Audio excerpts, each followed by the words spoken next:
Welcome. In this video, I will show you how to check the MAC address of your MacBook Neo.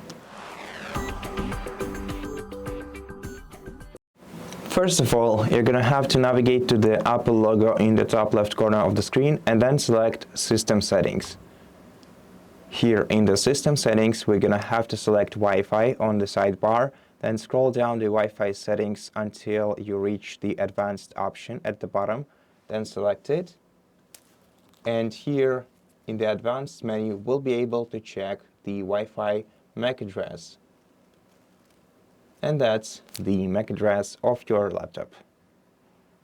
And this is how you check it. Thank you for watching this video. If it helped you, please consider subscribing to our channel, leave us a like and a comment below, and I'll see you in the next one.